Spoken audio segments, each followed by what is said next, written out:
Welcome to Lotus Lane Daily. I'm glad you're here.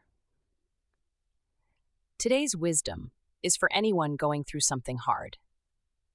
You know that feeling when you open your banking app out of habit, see the number, and your stomach drops all over again, even though you already knew?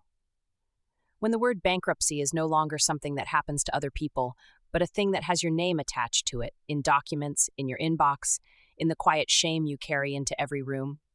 You keep thinking about who you were 5 years ago, the plans, the version of your life that was supposed to happen, and it feels like that person died and you are the one left to clean up. If you are reading this in the dark, ashamed and scared and convinced you have ruined everything, stay here a minute. You have not ruined everything. It feels that way. It is not true. First, the shame. Money failure carries a specific kind of shame because our culture treats financial success as a moral report card. If you have money, you must be smart and disciplined. If you lost it, you must be foolish and weak. That equation is everywhere, unspoken, and it is wrong. People go bankrupt for 100 reasons. A business that failed in a bad market, a medical emergency that no salary could absorb, a partner who hid debts, a job lost at the wrong moment. A run of decisions that looked reasonable until they did not. Yes, sometimes mistakes were part of it. But a mistake is something a person did. It is not who a person is. You need to separate those two things, or you will not survive this with your spirit intact. Your bank balance is a number. It is not a measurement of your worth as a human being. It never was. The most decent person you know and the most selfish person you know could have the exact same balance tomorrow, what bankruptcy actually is. Here is something the shame hides from you. Bankruptcy, in most places, is not a punishment. It is a legal process that exists precisely because societies decided, a long time ago, that a person should not be crushed forever by debt they genuinely cannot pay. It is a structured way to draw a line and begin again. It is a tool. You are using a tool that was built for exactly this situation. The system that humiliates you is the same system that is, in this one respect, trying to give you a floor to stand on. Let it. The discharge of debt is not you getting away with something. It is you being allowed to live. The first few months, survive, do not rebuild yet. When everything has collapsed, the instinct is to immediately fix all of it, to have a 5-year plan by Friday. Do not. You cannot make good long-term decisions while your nervous system is in crisis. The first job is not rebuilding. The first job is stabilizing. Cover the basics first. Shelter, food, electricity, the things that keep you and anyone depending on you safe and fed. Everything else waits. When money is scarce, your only financial plan for now is keeping the essentials running. Get the real numbers on paper. Avoidance feels safer, but it keeps the fear enormous and vague. Sit down once and write the actual situation. What is owed, what is coming in, what the legal process requires of you. A known problem with edges is far less terrifying than an unknown one in the dark. Get one piece of proper advice. A bankruptcy lawyer, a nonprofit debt counselor, a financial advisor who deals with insolvency, not a friend with opinions, someone who has walked many people through this exact process and can tell you what actually happens next. There is a line from a collection of life guidance that fits this stage well. One more step. Just one more step. That is all you need to focus on when the road seems impossibly long. You do not have to see the whole road back. You genuinely cannot from here, and trying to will only frighten you. You have to see the next step. Pay this week's essentials. Make that one phone call. That is enough of a plan for now.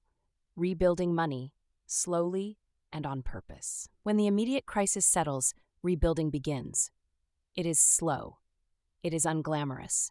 And it works because financial recovery is mostly the same small actions repeated for a long time.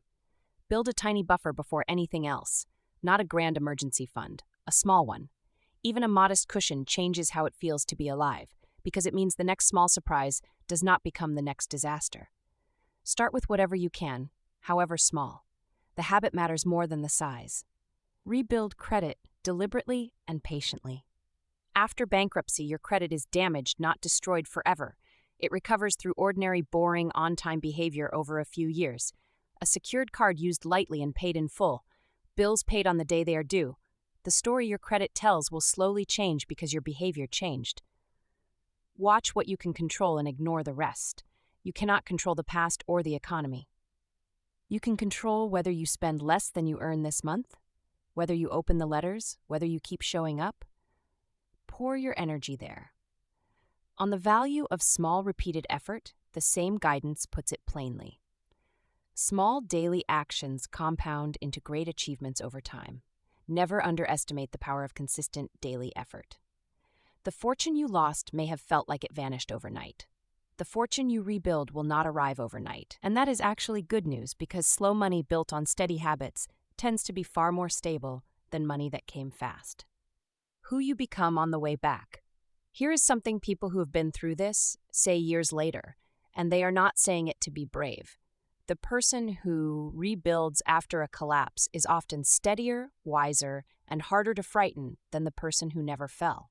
You learn what you can actually live without. You learn who stood by you. You learn that you can survive the thing you were most afraid of because you are surviving it right now while reading this. That does not make the bankruptcy a gift. It was not a gift.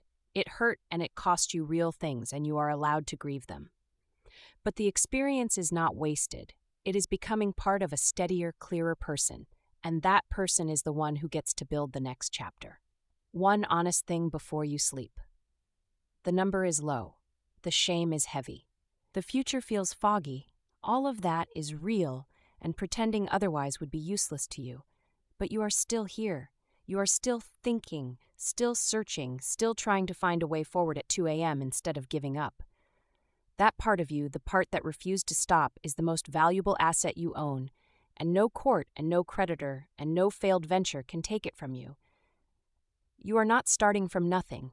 You are starting from experience, from a cleared slate the law actually gave you on purpose, and from the proof, written in everything you survived to get here, that you are far more durable than your worst month suggested. Cover this week. Make one call. Build the tiny buffer. Take the next single step, and then the one after that. The way back is real. It is walkable. And people who started exactly where you are have walked it. You can too. Be patient with yourself. You have already lived through the hardest part. That's the wisdom for today. If something here landed for you, share it with one person who might need to hear it too. Take it slow. I'll see you tomorrow on Lotus Lane Daily.